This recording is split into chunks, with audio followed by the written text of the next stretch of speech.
మహిళలు ఇంట్లోనే కూర్చొని ఆదాయం పెంచుకోవడానికి శిక్షణ కేంద్రాల ద్వారా వివిధ రకాల శిక్షణ ఇవ్వడం జరుగుతుందని మంత్రి పొన్నం ప్రభాకర్ తెలిపారు. సిద్దిపేట జిల్లా హుస్నాబాద్ మల్లెచెట్టు చౌరస్తాలోని మున్సిపల్ కాంప్లెక్స్ లో తెలంగాణ ప్రభుత్వ యువజన శాఖ ఆధ్వర్యంలో ఏర్పాటు చేసిన సెట్విన్ కార్యాలయాన్ని మంత్రి ప్రారంభించారు. హుస్నాబాద్ పట్టణంలో సెట్విన్ శిక్షణ కేంద్రాన్ని ప్రారంభించామని, హైదరాబాద్ లో 19, జిల్లాలో 4 సెట్విన్ శిక్షణ కేంద్రాలు ఉన్నాయని మంత్రి తెలిపారు.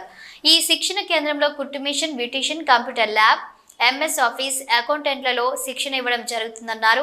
గ్రామాల్లో ఉన్న నిరుద్యోగ యువత కోసం ఎలక్ట్రిక్ మెకానిక్ శిక్షణ కోర్సులు ఉన్నాయని పేర్కొన్నారు.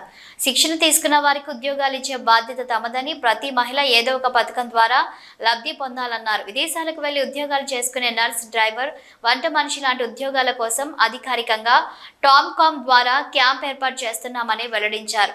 గౌరవెల్లి కాలువల నిర్మాణం కోసం రైతులు సహకరించాలని కోరారు. ప్రాజెక్టు ద్వారా త్వరలోనే నీళ్లు తీసుకొస్తామన్నారు. గ్రామాల్లో ఉన్నటువంటి నిరుద్యోగ యువక ముఖ్యంగా ఇది మగవాళ్ళకు కేటాయించబడ్డది. ఇవన్నీ కూడా వచ్చి ట్రైనింగ్ తీసుకునే అవకాశం కూడా ఇక్కడ ఉంది. పైన అంటే కుట్టు మిషన్లకు సంబంధించిన ఇష్యూ కావచ్చు, లేదా కంప్యూటర్లకు సంబంధించిన ఇష్యూ కావచ్చు, బ్యూటీ పార్లర్లకు సంబంధించి కావచ్చు, లేదా మెకానిక్షన్ అయితే ఇలా మనం రోజు వాడే వస్తువులు ఎలక్ట్రానిక్ వస్తువులు ఖరాబ్ అయితే వాటిని కూడా చేసుకోవడంతో పాటుగా ఇంకా కొన్ని కోర్సుల్ని నేను పెట్టమని చెప్పినాను. ఆ కొన్ని కోర్సులు ఇంకా కూడా మీరు వీటిని సక్సెస్ చేస్తే అందరూ వచ్చి ఎన్రోల్ చేసుకొని ఇక్కడ ట్రైనింగ్ పొందితే వాళ్ళందరికీ కూడా భవిష్యత్తులో ఉద్యోగాలు కల్పించేటువంటి విధంగా కూడా నేను చర్య తీసుకుంటాను. మీ అందరూ అన్ని స్కీమ్స్ కూడా మీకు అవగాహన చేస్తాడు. మహిళలు హుస్నాబాద్ నియోజకవర్గాల ప్రతి మహిళ ప్రభుత్వం తరఫున ఏదో ఒక పథకం పొందాలి.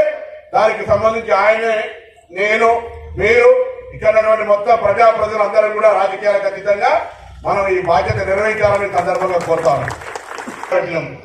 ఇప్పుడు ఓన్లీ విదేశాలకు వెళ్లే వాళ్ళు నర్సు కావచ్చు, డ్రైవర్ కావచ్చు, వంట మనిషి కావచ్చు, ఇతరత్ర ఇంట్లో అనేక కార్పెంటర్ కావచ్చు, ఇతరత్ర కొన్ని ఉద్యోగాలు బయటి దేశాల్లో అధికారికంగా టామ్కామ్ అని ఒక ఆర్గనైజేషన్ ఉంది.